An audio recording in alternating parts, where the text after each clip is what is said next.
Development आ रही है उसकी भी बात कर लेते हैं। और दरअसल आपको याद होगा बीएसएनएल का एक बहुत ही सब्सटैंशियल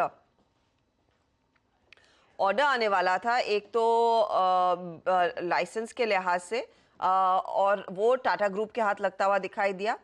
तो वो स्टॉक्स आईटीआई, तेजस, टीसीएस जैसे काउंटर्स आज रेडार पर है, जहां पर तेजी की पोजीशंस बनती हुई दिखाई दे रही हैं।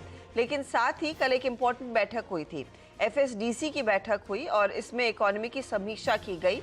बैठक में आरबीआई समेत दूसरे फाइनेंशियल रेगुलेटर्स के अध्यक्ष भी शामिल थे।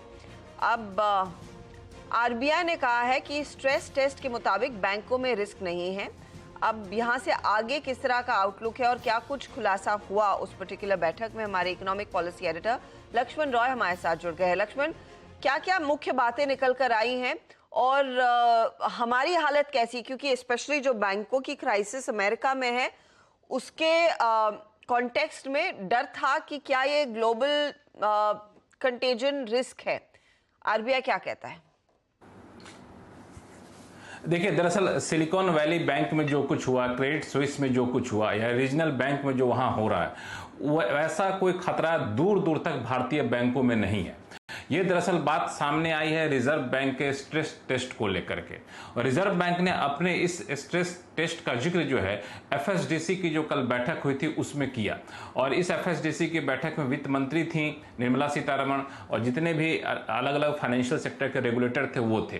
तो वहां पे रिजर्व बैंक ने खुलासा किया कि हमने इस घटना के बाद, जो global financial crisis, banking crisis हुआ, उस घटना के बाद सभी बैंकों का स्ट्रेस टेस्ट किया। उस स्ट्रेस टेस्ट में हमने अलग अलग पैमाने पर किया। मिसाल के तौर पर यील्ड को हमने 300 बेसिस पॉइंट ऊपर नीचे करके देखा, बदलाव करके देखा कि तब भी हमारे बैंकिंग जो है सेक्टर वो स्थिर है, उसमें कोई जोखिम नहीं दिख रहा है। रिस्क, जो इंटरेस्ट रिस्क था उसका भी उन्होंने स्ट्रेस टेस्ट किया, उसमें भी दूर दूर तक बैंकिंग, भारतीय बैंकिंग सेक्टर में कहीं वो खतरा नहीं दिख रहा था।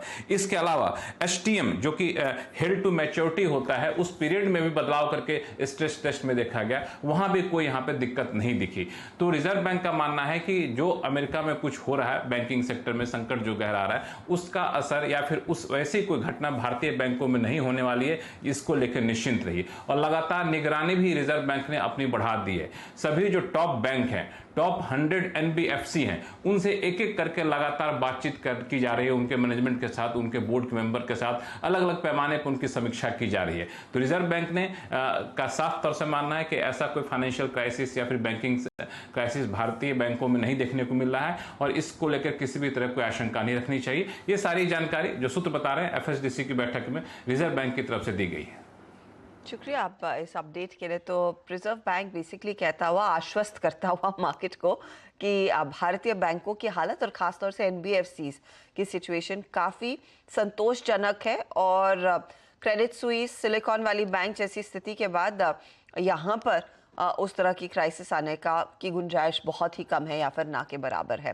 निफ्टी बैंक एक बार देख लेते हैं किस तरह का ट्रेड बनता दिखाई दे रहा है, क्योंकि एक बहुत बड़ी डेवलपमेंट इनफैक्ट इस एफएसडीसी की रिपोर्ट में से निकल कर आ रही है। आधे % के गेन्स वहां पर नियरली आते हुए निफ्टी बैंक में 180 अंकों का इजाफा है। शुक्रिया लक्ष्मण इस अपडेट के लिए।